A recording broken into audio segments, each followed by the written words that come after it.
AF provides an extremely uncharitable characterization of these communities. They want you to look at them as radical, they want you to look at them as predators, but really they just function as any other community. It is extremely unfair that they've characterized them this way. 2 points of clash for the House today. So first of all, is this actually detrimental to the 18-year-olds themselves? And second of all, what effect does this have on like the communities, both the religious and the global? So on the first, why did they tell us that this was detrimental to the people themselves? Well, they told us, and they'd like to characterize, that these people were going to be heavily indoctrinated, that there was this hierarchy that was controlling their every single thought, every word that they said, and thus they could actually have a good opportunity to have a new interpretation of the world outside of this world. So how are we going to actually respond to this? I think it's really clear.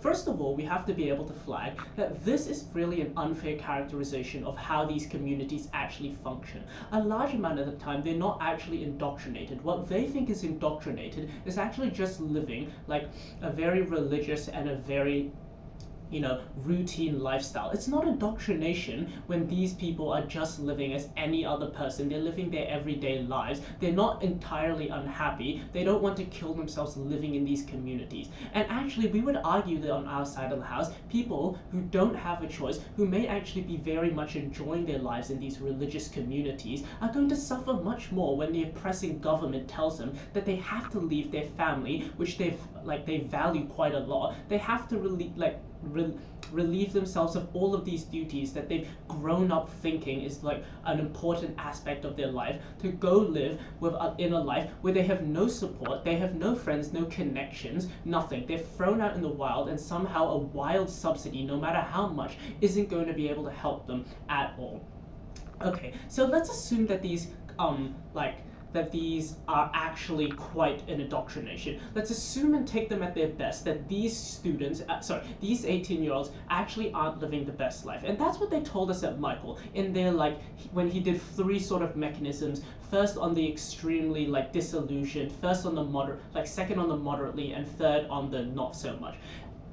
I think it's very clear here that he wanted to propose to you a very biased interpretation of these students, in which he said there's going to be a lot of indoctrinated people that actually are disillusioned with it. However, we told you very clearly at first that why can't there just be a choice on being able to leave yourself? Thus, even if we take them at their best, we assume that they get all the benefits on their side of the house that they propose, except we're actually just giving them the freedom of choice. Now, of course, they like to bring in the idea that they could be so indoctrinated that they don't even have the ability to be disillusioned with their religious community.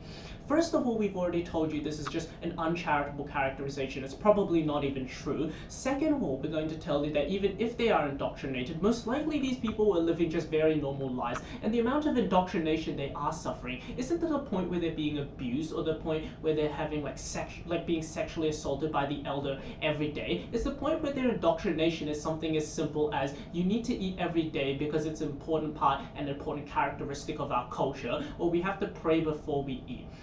Are these things really indoctrination, or they're just simple traditions and cultures of these religious communities? The opposing team really wants to push the idea that these communities are demons, that these communities have there should be an other part of our society. They're not able to function, and that's exactly what we're telling you. If the entire world has spent our whole lives characterizing them as these sort of demons, as the affirming team has already done, how do you think people are going to react when they come out and they're forced out into the world, basically getting a free paid vacation in the eyes of many conservative people that might hold biased agendas against these communities? They're going to suffer. It's going to cause global havoc for not only the communities of the religious communities, but also people outside who don't agree with it. So that leads me to kind of my second point of clash on the effect on these communities themselves. These religious communities have extremely important values, family values, religious values, and all such. By forcing and oppressing them to leave their society, to leave the values that they so love, it is actually extremely detrimental to not only the community's values and how they view the society, but also to the people themselves, which we've already explained. So I'm going to talk more about why this is bad for the communities. First of all, we're going to tell you that if there is indoctrination, and we're going to take them at their best here, there's going to be even more indoctrination when the government tells them that they have to send their 18-year-olds away from society. If they're given the choice, it could be a much less, at the point where they understand that people have freedom of choice and they understand that people can leave the religion because it's really not a violation of their human rights. They're not holding them against their will. It's just that they hold them with strong family values, which everyone should be able to appreciate. So if an oppressive government comes in and tells them that at 18 everyone has to leave at some point, what they're going to do is, if they are an indoctrinative sort of society, they're going to pump even more indoctrination into their culture, into the traditions, and they're going to further disillusion themselves from the religion itself. Why is this the case? Because first of all, they know that they can't lose these 18-year-olds. They know that if they're not indoctrinated enough, they're going to leave the community. They're never going to come back.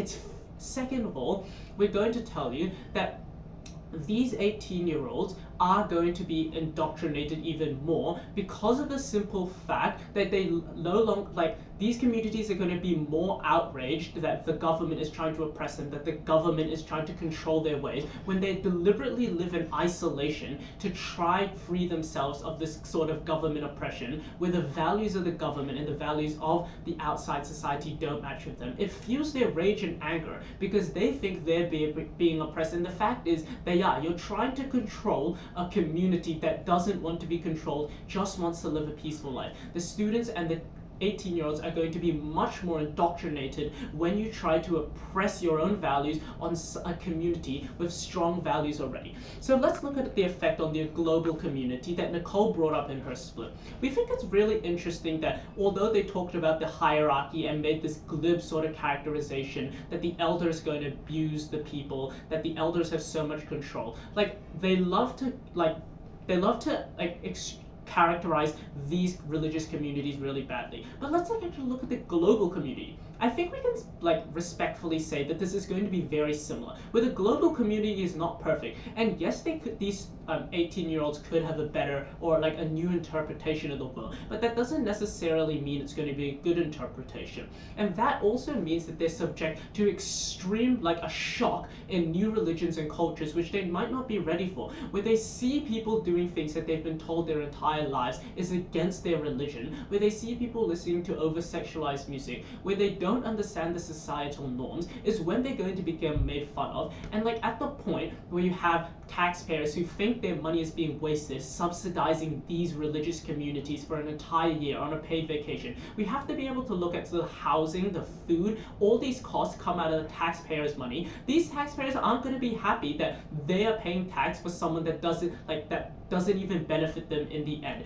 What's going to happen is that these people, these 18-year-olds, are going to come out. The global community, as they've characterized, isn't going to be charitable. They're not going to help them. They're going to be against them. And for all of the reasons we've proposed today, we think it's actually extremely detrimental to the community and to the 18-year-olds that they're forced to leave the values that they hold so dear.